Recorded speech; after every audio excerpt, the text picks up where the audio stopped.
Her name is Paz Ortega. She was the sweet, smiling face of peace, loved by Big Boss and Kaz, cherished as MSF's little sister.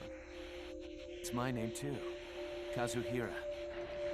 It's Japanese for peace. But behind that smile was a Cipher agent. I'm taking it back. Taking it back? Where? To our leaders. To Cipher. The traitor who hijacked Metal Gear ZEKE, nearly branded Big Boss a nuclear terrorist. And in the end, she became one of the most tragic figures in the entire MGS saga.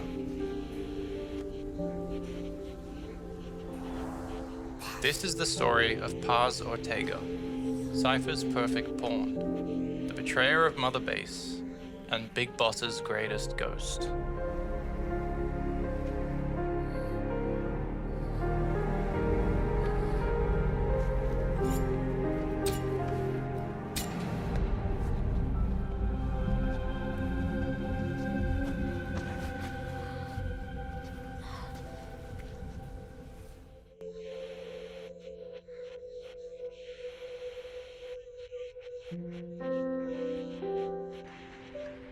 Pleased to meet you, Paz. Call me Kaz. When we first meet Paz in Peace Walker, she's presented as a 25-year-old student from Costa Rica. Or at least that's the cover story. Thank God. She's huérfana. Her mother died when she was small, and she lost her. Soft-spoken, innocent, caught in the chaos of the Cold War, she seems out of place in a world of soldiers and spies. My name is Paz, and I will do anything to protect my namesake. Kaz calls her the Angel of Peace. Big Boss sees her as someone worth protecting. I'll do it for the girl. For Paz. A reminder that MSF wasn't just about mercenary work. It was about building a better future. To them, Paz wasn't just another civilian. She became a symbol. Paz. Do not worry about me. I am an angel of peace. I will be watching over you.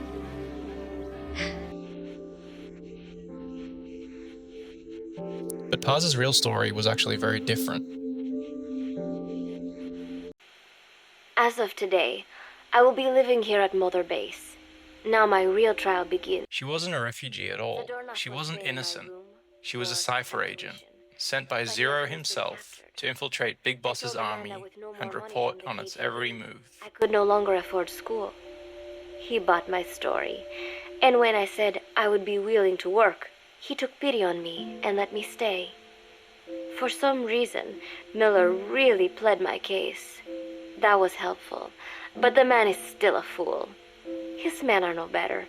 They think their training makes them strong, but that kind of strength is nothing in the face of true power. And better yet, they wait on me hand and foot, believing I am just a schoolgirl. Looks like I won't be working too hard after all. They were wrong. Tonight, Snake himself came to my room. Like the rest, he believes I am just a schoolgirl and treats me as such. Why did you abandon your country? I asked him. Why create the MSF? Of course, I knew the answers already, but I wanted to hear it from him. As I had imagined, he was not exactly forthcoming. All he would say is that his country abandoned him because all he could do was fight. And that is why he needed the MSF, because that is all he is any good for. Then he said, fighting is the only thing I understand, but that does not mean I have got a grudge against those who believe in peace. I am not one of them, and I do not believe in peace. Conflict is in man's nature. We fight our enemies in order to survive. Maybe we are not so different after all, he and I. But that is exactly why I'm going to have to kill him. Or else he will have to kill me. When I stop and think about this wretched existence, being killed by a man like that suddenly does not seem like such a bad thing. The game leaves hints. Paz records 2 diaries. One is her fake public diary, where she writes about life on Mother Base, pretending to be naive and cheerful. The other, her private diary. There, her voice changes completely. She mocks cars, she mocks Snake, she calls them fools. This wasn't just an act of survival. It was a performance, carefully constructed to manipulate the men who trusted her most. To MSF, Paz was family, but in truth she was already building the knife she'd plunge into their backs.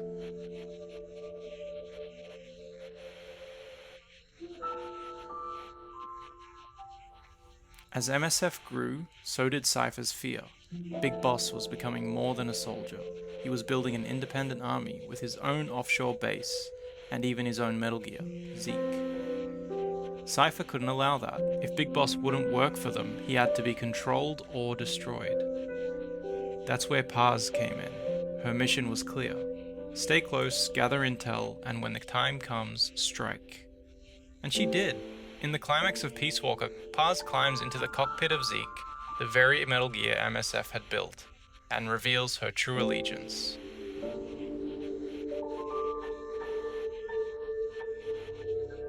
Once upon a time, there were two young men who idolized a hero called the Boss.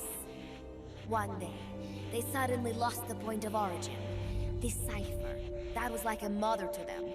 Unable to come to terms with their sorrow, they each decided to carry on the will of their hero. But they could not agree on what that meant. In the end, they became bitter enemies, and the Zero from which they both started was split into two. And you have been on the wrong path ever since. There is no happily ever after waiting for you in the end, unless you obey the will of Cipher. Where does an army without borders call home? A state without borders, of course. A world without borders. A world without borders. The Cold War order is about to collapse. The age of electronic intelligence is about to begin. The NSA, CSS, NRO, DIA, etc., etc. The intelligence community that has long bickered amongst itself will be united in a world governed by electrons. Cipher will gather all information, watching over the world and guiding the will of its people, all while they remain blissfully unaware. There will be no one to oppose them. For the first time, the world will be ruled by a single will. Until the new order is in place, you and your army will be the force that protects it. You will be Cipher's deterrent, pulling the wool over the eyes of the old order with your charisma and military prowess. Accept our offer, and we will allow you to retain control of MSF and ZEKE. That's an offer. The boss threw down her gun, and with it, her life's calling. You, her disciple, have never been able to do that. You are too afraid to let go. I was made to fight. I am a gun. Is that so? Then what do you call this? Is it a gun too? You are a lousy liar. Admit it. This thing is a monstrosity. A product of your own fear. But not Cipher. Cipher thought of something different. Cipher's going to control guns. Control guns? That is right. Not deter. Control. It is the ultimate approach to the illusion of peace. Control power. You're gonna be disappointed. Then we are done. Thank you for playing. Better luck next time. The offer is rescinded. And now the ultimatum. ZEKE is already in nuclear strike mode. What? I'm taking the weapon you built and using it to launch a nuclear strike on the east coast of the United States. You're insane. What are you after? But wait, here is your consolation prize. We are about to show the world just how dangerous a gang of outlaws, an army without borders, can be. You and your men will become pariahs, and you will be wiped off the face of the earth. Rather than heroes, you will be seen as a well-armed extremist cult prone to indiscriminate outbursts of nuclear aggression. You will give rise to a new world order, an age of deterrence defined by its fear of extremist cult influence. Do you like the picture I am painting, Big Boss? She isn't the Angel of Peace. She's Cipher's agent, executing Zero's plan. Her goal? Launch a nuke, frame Big Boss as a terrorist, erase MSF overnight. But Big Boss intervenes. He destroys ZEKE in battle, sending it to the bottom of the ocean. The nuke launch fails. Paz escapes to the bottom of the ocean too. but Cipher's plan is ruined. Or is it? Because while ZEKE is gone, the betrayal itself has consequences. Paz exposed MSF as a rogue military group. She showed the world that Big Boss was stockpiling weapons of mass destruction. That betrayal planted the seeds for what would happen later: the attack on Mother Base, the destruction of MSF, and the eventual rise of Diamond Dogs. She put Big Boss on a collision course with Cipher and changed the future forever.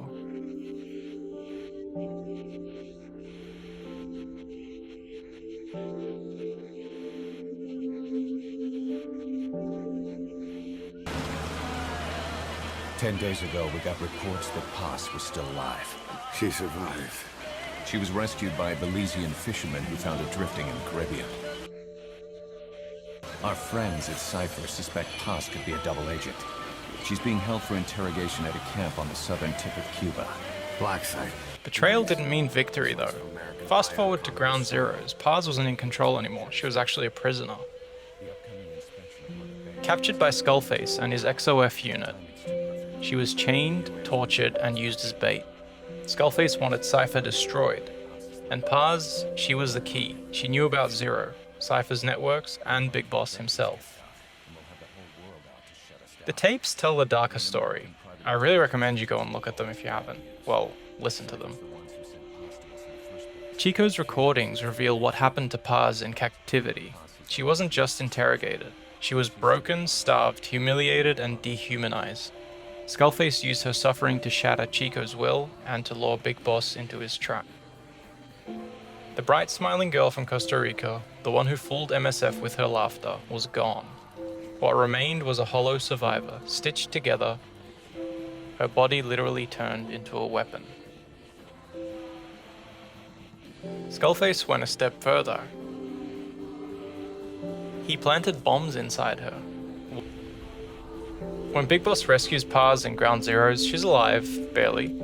Her voice is frail, her body is scarred. She doesn't look like Cipher's perfect spy anymore. She looks like someone clinging to life, trapped between sides in a war she can't escape. Then comes the notorious helicopter scene. In one of the most infamous cutscenes in Metal Gear history, Snake and his team cut into her mid-flight to remove the first bomb. It's gruesome, tense, and horrifying. They succeed, though.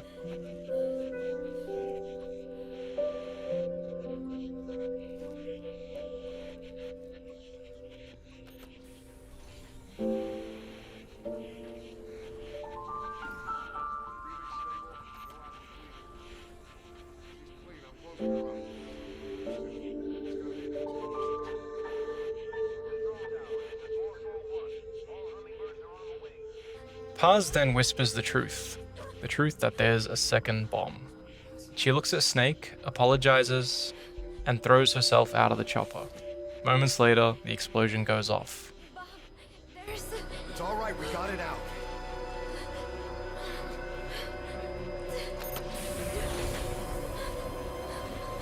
There's another in my...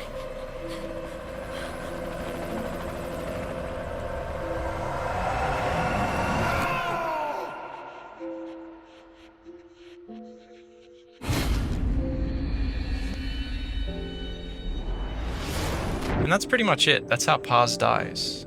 She doesn't really die as a traitor. She doesn't die as a spy. She dies as a girl who sacrificed herself to save the very people she once betrayed.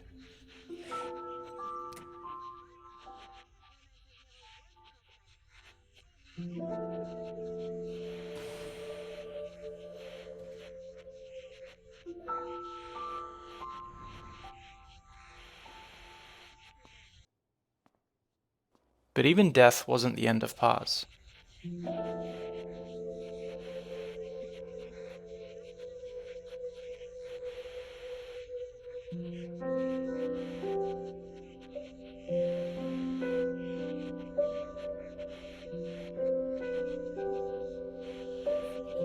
In the Phantom Pain, Snake encounters her again, on the medical platform. She's alive, weak, recovering, slowly piecing her memories back together. At first it feels like redemption. Paz is safe.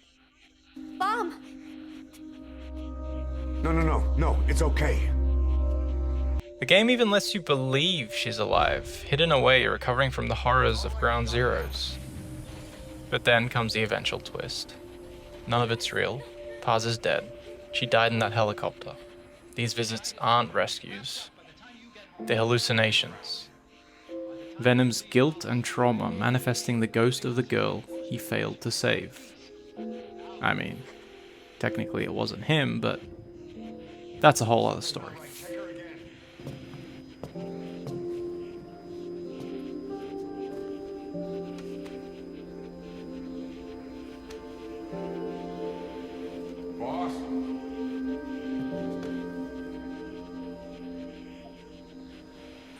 Each time you visit her, she recovers a little more, until the final scene.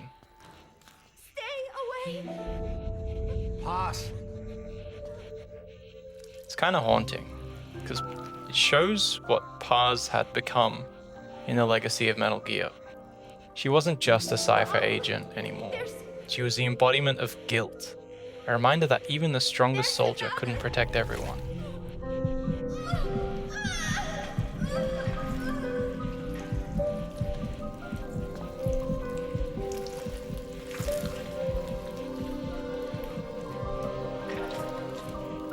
For Big Boss, Paz became his ghost, proof that no matter how far he rose, his past mistakes would always come back to haunt him.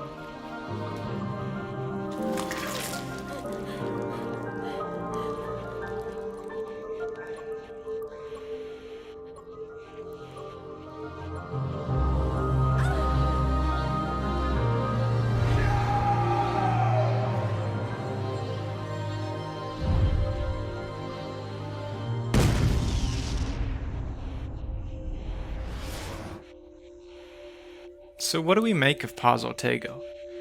On one hand, she was Cipher's perfect pawn. She fooled MSF, stole ZEKE, nearly branded Big Boss as a nuclear terrorist. Her betrayal directly set up the fall of Mother Base. But on the other hand, she was also a victim, used by Zero, discarded by Cipher, and brutalized by Skullface. She never really had agency. She was always a tool in someone else's war. Her name meant peace, but peace was the one thing she never found. She lived as a spy, died as a prisoner, and lived on as a ghost. In the end, Paz wasn't just a traitor or a victim, she was pretty much both. And that's why her story is one of the most tragic in Metal Gear.